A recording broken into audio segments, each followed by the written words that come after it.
to build a relationship with the viewer. You know what I'm saying? They know us for a long time.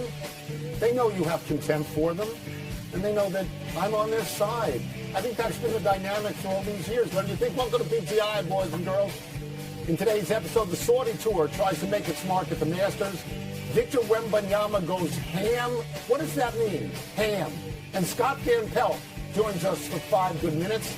But we begin today with Connecticut again getting a double-digit win in the NCAA tournament, this time by 17 points over San Diego State to win the national championship. Connecticut won its 6 tournament games by a total of 120 points. That is a dominating run.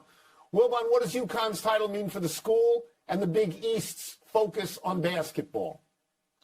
Yeah, Tony, for me, it's the school first and foremost. Nobody even knows who's in what conference anymore, by and large. I mean, do people know the Marquette's in the Big East? No, they actually really don't.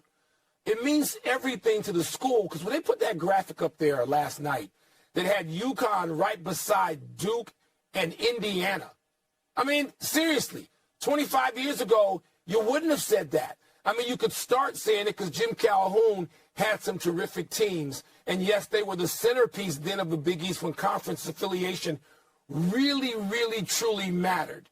And so, Tony, for Uconn to be up there, and we all said, well, there are no blue bloods in this thing this year. Yeah, there were. Uconn's one of them.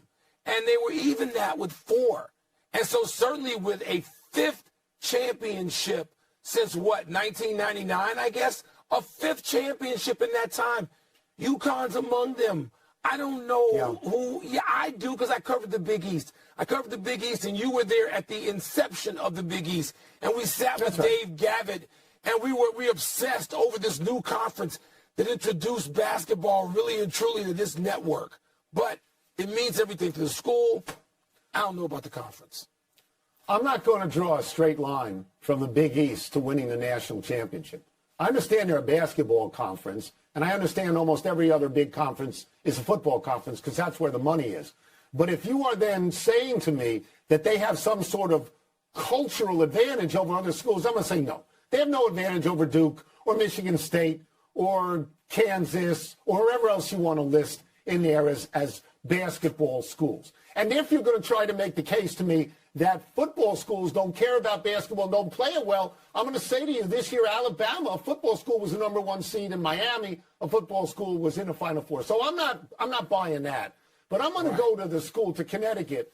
Just like you, I'm sort of stunned at their last 25 years because they are blue bloods, and I didn't realize it, Mike. And not only that, and I'll take advantage of what you said about both of us in the Big East. When the Big East started, the Big East was Syracuse and Georgetown over Connecticut. St. John's was over Connecticut. Villanova here and there was over Connecticut. Providence here and there was over Connecticut. Yeah. So this has come like a freight train in the last 25 years with 3 different coaches, with Calhoun and Ollie and now Hurley. So I didn't see it. I didn't see it, and I was wrong on this. I was wrong. 3 successive coaches. That's just amazing. Talk about a program. I don't want to hear anybody say 5 championships in 25 years is a dynasty, because that'll be the next dumb thing that's out there. UCLA is a hell of a program, man. It really is. UCLA is a dynasty, and the rest of you. Yes, UCLA is a dynasty. That's right. Yeah. Let's move to the Masters, which is bumping us off the air for the rest of the week. Damn, Saudi Tour players will not be wearing the Live Tour logo, but plan to wear their team logos on their shirts during the tournament. So prepare yourself to see names like Crushers and Fireballs, whatever that means. Tony, are you okay with Saudi Tour players wearing those team outfits at the Masters? And should Augusta be okay with that? I'm completely okay with what they want to wear. There aren't 1,000 people in the United States of America that know who these teams are or care. I mean, golfers, their shirts, their hats, their bags are festooned with advertising all the time. Everybody's got a piece of their shirt here and there. So if you haven't cracked down on it by now and it looks like NASCAR, why would you crack down on it now? Now, Mike, I don't presume to tell the Masters what to do, but you and I both will agree on this, that their logo is the most important and most famous logo in all of golf, and that is the pin flag coming out of northern Georgia. Everybody knows what that is. So I think the Masters is unlikely to crack down on marketing opportunities for somebody else. I look at the Masters right now, and for me it is right now a morality play because we haven't put the peg in the ground yet. It is, can the Saudi Tour golfers do well enough in this so that they force something sort of like a merger, or will they be beaten to such a degree that people will say, you know what, if you go there, you're not a competitive golfer anymore because you're only going 54 and you got guaranteed money. That's, to me, that's how it starts out before we start playing. If Augusta National even pays attention to the Saudi Tour, this would be the classic definition of beefing down. I mean, they should look and go, Saudi Tour, what are you guys doing again? Where are you? Well, I'm sorry, we're not paying attention. They don't need to pay attention. It's Augusta National. It's the Masters. I mean, that is so much larger than anything the Saudi Tour can do. Maybe in 50 years, you and I can be, popped back out of the heavens, and we can say, oh, that Saudi Tour thing became much bigger than we thought. But in terms of rivaling the Masters and Augusta, no, they shouldn't be paying attention. So it doesn't make any difference to me. It shouldn't make any difference to them. Let's see some golf. That's all I care about this weekend. Let's see some golf. I would tell you this. I think I'd like to be a fly on the wall at the Champions Dinner to see if there's any tension. Just to see. I don't know that there would be. We move on. Perhaps you've seen the recent Victor Wembanyama highlight where he misses a long three, charges in for the rebound, slams it through the hoop one-handed. This highlight apparently so moved one Western Conference executive to say, and I'm quoting here, "We're going to all regret not tanking every game to get this dude." Dude, unquote. Wilbon, is the highlight that convincing to you? No. If that's what you need to convince you, then you're dope and you haven't been paying attention since last year, since last spring. You haven't been paying attention. It's his game. It's his talent. I mean, that's what it is. It's not some highlight, but we are now governed by highlights. I don't know how old this one Western Conference executive is, but it sounds like listening to the conversation in the backseat of my SUV when I'm driving 14 and 15-year-olds around because they don't even want to watch the games. All they do is watch the highlights. They watch the clips. Highlights. This guy should be bigger than that.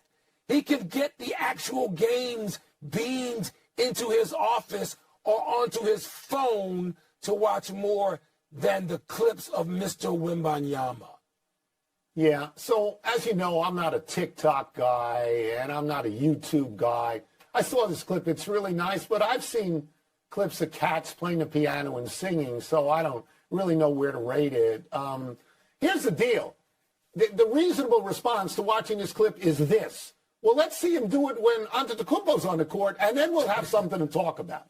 And if you want to tanking's stupid because the best chance you have to get that pick is 14%, which means it's an 86% chance against you. So I don't know that works. And to your point about this Western Conference executive, whoever he is, what exactly is his authority? Is he a GM or is he a man who sells potions in a traveling show? I mean, I don't know who he is. I don't know who this guy is.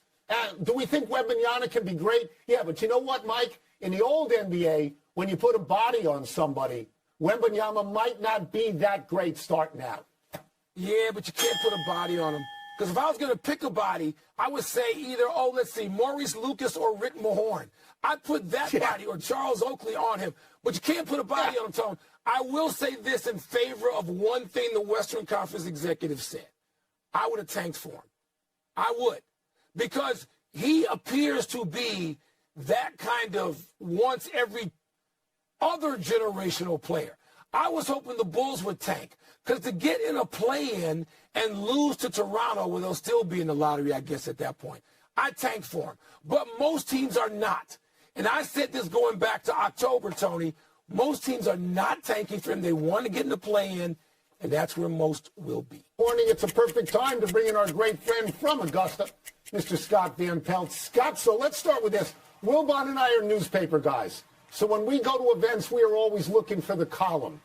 It seems to me the column is, if there's any tension, between the Saudi Tour guys and the PGA Tour guys? You're down there. Do you get any sense of what that relationship is right now? I think, Tony, that largely that fire is fueled by the oxygen of column writers at this point. I don't sense that that's a real issue at all between these players. To that point, Rory McIlroy and Brooks Koepka out practice round on Tuesday afternoon. Now, I think much like any workplace dynamic, there are players that don't like one another, but I don't think that's necessarily new to which tours they're playing on. I understand it's an undeniable angle, and it's the first opportunity we've seen for these guys to compete on the major championship stage. But I believe the column this week is that McIlroy, Scheffler, and Rahm all arrive with real expectations to win, what would it represent to them? I think low man at Augusta is the storyline that's the column, not Live versus PGA Tour. Scott, I'm so glad to hear that answer because I'm watching the coverage, reading and listening to coverage from everywhere, and I was wondering, okay, is there a golf tournament actually being played there, or is this perceived feud bigger than the golf? If we skip to the golf, what's being talked about there on the ground? The Masters. The excitement about this first round of the Masters tournament, the first major championship round of the year, the fact that so many different players, top players arrive having won. Look, if you want a Live angle, and I happen to find this one really interesting, Brooks Koepka won his most recent event. This is a guy who's won four major championships. He's been a runner-up on this golf course, and he's healthy.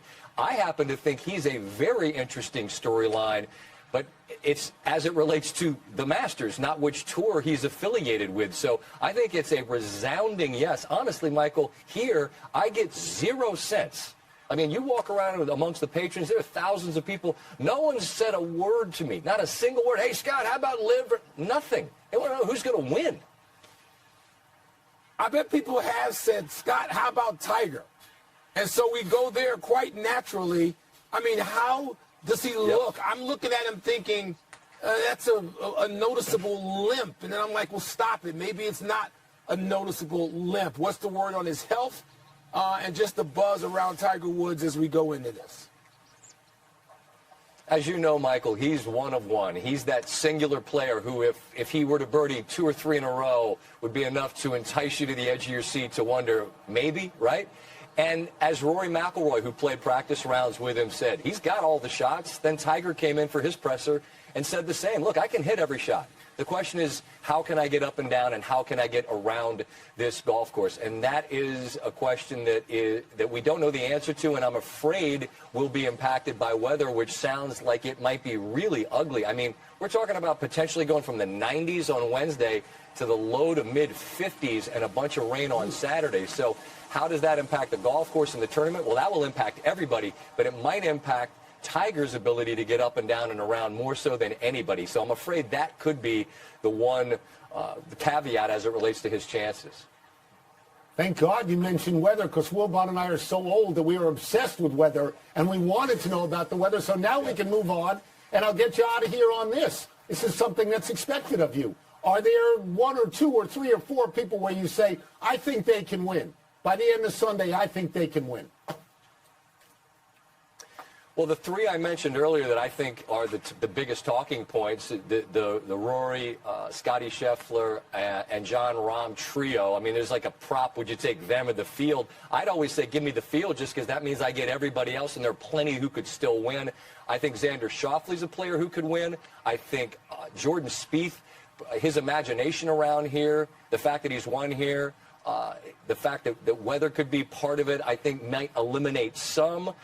But absolutely, look, I think there are 25, 30 players who could win. I understand if you want to take the top 3 in the world and take your chances, I'd still take the field, because that gives me some of the players that I just mentioned. And, you know, it won't be a name from out of left field, because you're already talking about the smallest field of any major championship, and there are far too many excellent players playing well. I said Xander.